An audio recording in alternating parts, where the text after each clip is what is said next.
members. So I'm glad to see a lot of friendly faces, and Holly from church. So it's great to see you guys. Jackie is our business sponsor for the month. So you see her logos behind us. So thanks, Jackie, for your sponsorship. Before I get started, so some of you I don't know, I wanted to give you a little background. Pat asked me if I would uncover the mystery of marketing in this community, which is a loaded question. I wasn't sure exactly where to go with that because there's a lot of places that you can go. But to give you a little background, my undergrad, I got an undergrad in marketing at Auburn University in Alabama. And then I got my MBA in finance at University of Missouri when we were in St. Louis. And then before moving to Colorado, I worked at an ad agency for 10 years in marketing and did a lot of direct mail marketing and different campaigns. And then I started my own swim lesson business back in St. Louis. And my first summer doing it, I went from 0 to over 30 clients in 2 months. And I had every kid swimming, including my own, which was the hardest. By the end of that time frame, I actually had to bribe them with money. I put quarters down on the bottom of the floor, pool floor, and that's what motivated him. That and a little competition with his friend. So that's where my background is. I've been at the chamber for a little bit over 6 years now, and have loved working with the chamber, working on different areas of marketing, and have worked with different business coaches and all kinds of people in the chamber that have come through. Just a lot of insight from working with different people in the chamber.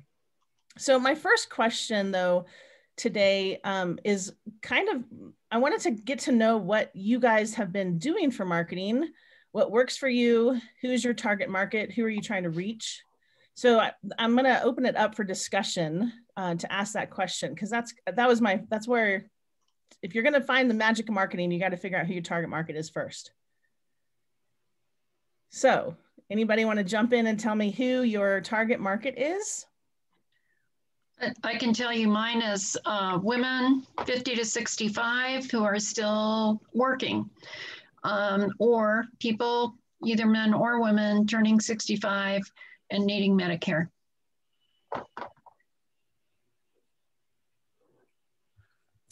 I would say mine is attorneys and people who need bookkeeping. Which is a lot of small businesses. A lot of small businesses. I'm very busy, so which is great. But those are my two pretty specific target audiences. Yep. Well, I'll go since we're sponsoring this month. So for my health and wellness coaching business, my target market is actually healthcare professionals with chronic illness and disease, which is probably a challenging market here locally. So locally, I want to just coach people who want to be healthy, probably who have chronic illness. But and then for my husband and my business, Blue Leaf Design Build, we are remodeling. And we do upscale remodeling. So we're looking for, people who want to spend upwards of $50,000, $100,000 on a home remodel. Phil does all of the finish work himself currently. He's doing a lot of the work right now, but we're trying to get him to do more project management. But he does an amazing job. He's an amazing craftsman. So if you need home remodeling. My market is from 18 all the way up to 75, 85, whatever. I try to design things that for youth and for all ages. And I find out that the older women like the younger looking things, and the younger kids love the older things. So I never try to second guess what my market is as far as age goes. But the biggest thing is trying to keep up with imports. Everybody has the mentality, not everybody, I'm just generalizing. They think it's imports prices, but when you're getting one of a kind and it's handmade, they don't want to pay the price for that. So, and with the crunch with the non-essentials, and I am considered probably a non-essential at this point, but people still have money, people are still buying. I need to keep that market in front of me all the time because it's there. It's just a matter of everybody's holding tight. And I totally understand. I'm doing the same thing. But I do like to, I do weddings, I do pearls. I work for a local jewelry store, and that works really good. I do mostly his intricate stuff as far as pearls and that's been wonderful. I don't mind that at all. And that's a labor of love more than anything. You don't make a whole lot of money, but I'm in 2 stores, and that seems to be working okay. But the economy at this point has taken a dive. I used to do a lot of shows for like 21 years. I did a lot of conventions all over the United States, and that always happens, and all over the United States. And hang on. While she's answering that, is there anybody else that wants to share their target market? We'll take one more person, then I'll go on to the next question. I'm sorry? Cindy? Oh, well, let Karen finish now. Oh, Karen, you're back. I didn't see you come back. I was just gonna, if you want to finish up, I wanted to move on to one more person. So what were you gonna finish up saying? Okay, that's basically it. It's just trying to compete with imports. It's not the designing because I can contour it, but the cheaper you get on items, the less, but it doesn't matter. It's worth, whatever it's worth to you, that's fine. But anyway, that's it. Thanks.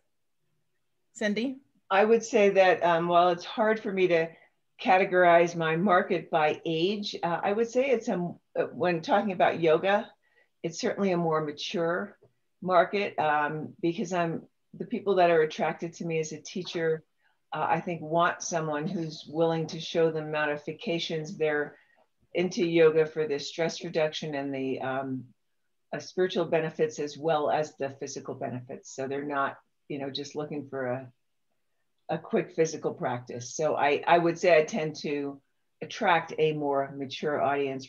So it could be a mature 20-year-old, but tends to be second half of life mature. That's just what is attracted to me. In terms of my coaching business, my focus on coaching is really around purpose, life purpose. And that is, again, I try and combine what people have to do with who they are as human beings and uncover some of those belief systems that limit people. So it tends to be people who are looking for that deeper exploration versus just help me get the next job. Right, understand. Okay, so my next question is, what medium of marketing works best for you all? What local medium of marketing works best for you? Mine is just word of mouth. Well, and I mean, and you could answer this as works best for your business, which is one of my questions that I'm going to ask, but I'll combine them since I'll just combine them right now. One is what works best for your business, but then also what works best to reach to you. If I'm reaching out to you, is it trying to get you to come on as a chamber member, or if I have a product that I'm trying to sell, where do you see that the most? How do you know that you want to buy a product or use a service? Emails for me. Email? Yeah. Personal contact for me. Holly, what'd you say? I would say some of the flyers, like the 285 paper that comes out, things like that. I tend to read those to find out what's around in the area. Do you look at that for events, or do you look at that for products, or both? Since we're fairly new to the area, we've only been here for 3 years. And of course, for a year, we haven't been able to go anywhere and do anything. But so I kind of look at it just to find out what is available in our area. So it would be events, it would be shopping, it would be activities of any kind, and also some of the articles about history and stuff like that, just kind of learning about the area. So there's a lot of draws for me in there. Okay, great. What else? So, yep, I'm unmuted. So mine is a lot of social media, and I do look to the local little papers, as she's saying, definitely. And Recently, it has been our local little neighborhood, which is again online, our little neighborhood app that's out there. The next door. The next door. Thank you. Yep. I could not think of the name of it. Yep. And so I do look to those areas. And I'm somebody who loves one-on-one contact with people. So not having that in-person meeting right now has really been tough. Yeah. Well, Ruth, you were my perfect segue. So I'm going to segue to the next part of it. The big question, I think when Pat started talking to me about the magic of marketing in the 285 corridor, really where I went was networking and getting to know the community. And of course, I'm in the chamber and I see all of the relationships that are built in that large of a community. There's 320 to 350 members in that. And watching the businesses support one another. You all do that too with here. I mean, logging on. Pat, you were talking about your necklace. Stephanie, you were talking about Pat using her for retirement planning. You know, those networking groups that you're a part of, expanding those networking groups to create a larger group for yourself.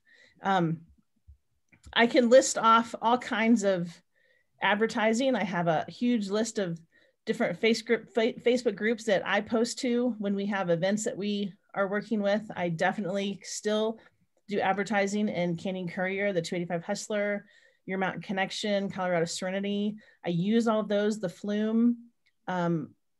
Those are kind of that active marketing. And when I think of marketing, I divide it into two things. I think of the passive, those are passive. I divide it into passive marketing and active marketing. And passive marketing are those publications, the social media posts. You post them, they're there. You're not personally interacting with those customers or those people that are seeing it. It's just there. You can kind of create those ads, you can pay for the advertising, and it's set and forget. And those are valuable, absolutely. The more people see your information, the more they will come to know your business and your logo. And you all are aware that one of the keys to marketing is being repetitive. The more you see it, the more they get to know you, the more they want to use your product when they're in the need for that service or that product. So you have that passive marketing that is absolutely needed, whether it's social media or print ads, whatever that marketing formula looks like and your marketing budget looks like, you create those passive marketing campaigns. On the flip side of that, you have the active marketing where you have the social networking, you have the,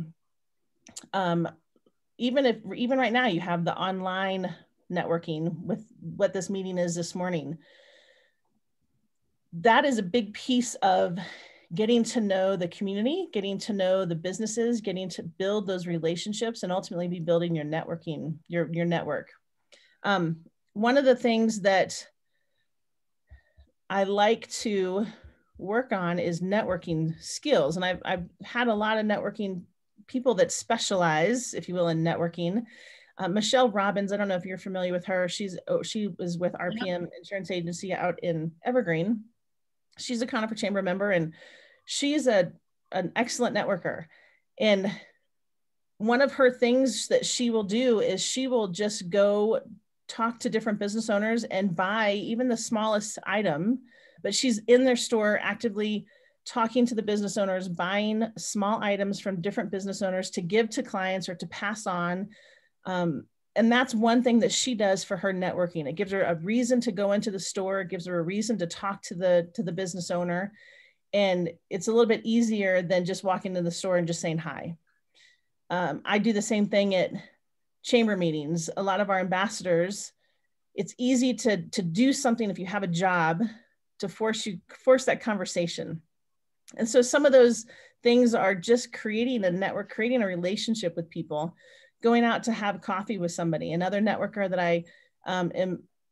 I know, one of their big things was making sure you invite somebody out to coffee, which right now is a little bit difficult, but normally, or even on Zoom, you go out to coffee and you listen to them. You don't try to sell your product. You don't try to talk about your business. You're there to hear what they need, what's going on in their life. And eventually, as you build that relationship, they're going to start asking questions about you. And so this person in particular was very focused on building the relationship by paying attention and being very concerned about other people. And you all know that. You all do that in yourselves with your own business. But that's a big piece of that building your network. As you build that trust and those relationships, you ultimately build your network because people want to do business with people they know and trust. So as far as the magic of marketing, for me, it goes back to the networking piece, building the network locally, doing business where you want to do business. So you're going to do business, you're going to sell your product, or you're going to buy products from people that ultimately are your clientele. And someday, as you build that relationship, those tides will turn and they will do business with you. So that's kind of that piece of, it's just the networking piece that I'm going to go back to as the magic of marketing along the 285 corridor, is building that networking, doing business with the people that you want to do business with, your clientele, knowing who your market is and figuring out ways to get to know them. Karen, you're talking about weddings, figuring out, it sounds like you've done this many times as far as working with wedding venues and trade shows, which are a little bit different now. So how do you reach out to those how do you reach those couples that are interested in that? And that's a big piece of trying to figure out, how do you start building relationships with those businesses that interact with your clients? So working with, I don't know if you've reached out to Woodlands Event Center here in Conifer. They have done an amazing job with weddings. They opened a year and a half ago. It might've been maybe under a year when COVID started. But they have done a phenomenal job getting into that wedding market. So reaching out and talking to people like that are in that market that you can start creating a relationship with. And that is what the Chamber does so well, is helping people get to know other people and other businesses in the community. So that is really the big piece of what I wanted to share today. Does anybody have any questions or comments? Yeah, how do you get to the non-business people? I think, between social media and the Hustler and Canyon Courier, et cetera, but I mean, is there another way? Because they're not networking. They are. Yeah, absolutely. And it's figuring out, I mean, the key to that question, Pat, is figuring out who your market is. For you, looking at a group of women looking at the retirement age, one area with that is Conifer Newcomers and Neighbors. And that's an excellent organization with people in your target market. Okay. That you could spend time and get to know people in that area. So it's understanding who your target market is and figuring out what their likes and their activities are, and figuring out how do you get plugged into those activities. Yeah. So and going back to the target market, a big piece of that is really understanding who that is, not just everybody from 18 to 65, but you're going to nail it down to, okay, I'm really focused on women 50 to 65, like you said. I want women that are professionals versus women that have already retired, and figuring out what those clientele would be interested in and how do you get connected to those people. And a lot of that you could be asking your current clients. Ask your current clients what reaches out to them. How do they get to know? How did they hear about you? Why did they want to meet with you originally? That's a big piece of the next step of marketing, if that makes sense. Okay. Thank you. Melanie, I second the Chamber. I have different markets. So I have an existing market that is my people that have been on my Outlander tours, and they're all email, so I can get hold of them that way. But then also through the Chamber, I met Julie with Macaroni Kid. And I'd never known about Macaroni Kid. And so I had done a Disney cruise earlier last year and I was trying to sell to families. And so Julie and I worked on getting articles together to go out on Mac Kid. So just being a part of the chamber, you meet different people in different businesses. There's a new lady now that has another publication that's coming out. So networking is huge. I did a video thing at Snowpack Taproom where I did a presentation there. So, and then I don't know, June McKenzie has been really successful with doing flyers. So her husband Noah takes some really amazing pictures, and she's got a mail list that is apparently very successful for her. Yeah. And when you're looking at different organizations, like the chamber is obviously businesses, but they're not necessarily all B2B organizations. A lot of them are B2C, like Julie with Macaroni Kid. It is a business to consumer publication. Sharon with My Mountain Town, a business to consumer publication. As you get to know her, you hear about what all she has to offer and how it works with your business. Who is her readership? How is that reaching out to the community? And then you can get plugged in. Kathy's very big in Conifer Newcomers and Neighbors, another organization in our community. Getting involved on boards like with Peaceworks, that's a phenomenal way to reach out to just get to know people in the community, to hear about what's going on, to hear about what the needs are, and then figure out, as people get to know you, they're going to get to know what you do in your business. And as they get to know you, they're going to do business with you because they will do business with people they know and trust. Right. So it's building, it's the active marketing that it takes a lot of time, and it takes a lot of face time, and it takes a lot of effort, but it's well worth it. I have seen countless people who do that incredibly well, and their business has skyrocketed. And so even meeting with somebody that you see that's doing really well at it and asking them, what are they doing? How is this working for you? And just getting to know that person too, to get some tips for your own business. So that's my words of wisdom from the chamber. Any other questions or comments? Pat, can you let Rachel into the meeting real quick? Well, so sorry about that. Yeah. Any other questions? No, I just want to thank Melanie for being there. Oh, say that again, Pat. I just want to thank you for being here and taking time. I know you're very, very busy with the chamber, et cetera, and just thank you for your words of wisdom on this, because it's really kind of a mystery and it's a unique area. It's totally different than marketing in the city. So yeah, it is. We have a unique area, and I will say I would love to sit down with anybody that wants to sit down and go more into this. I'm happy to either talk on Zoom or meet for coffee and create a marketing plan, come up with some marketing ideas. That's what the chamber is here for. I did that for a member last week, and we got to sit down and create a drip campaign, and that was that was a lot of fun for me. I enjoy doing that. Real quick before I leave, I did want to pass on the word of our chocolate walk coming up February 11th, 12th, and 13th, where participating businesses will have chocolate to taste as you shop.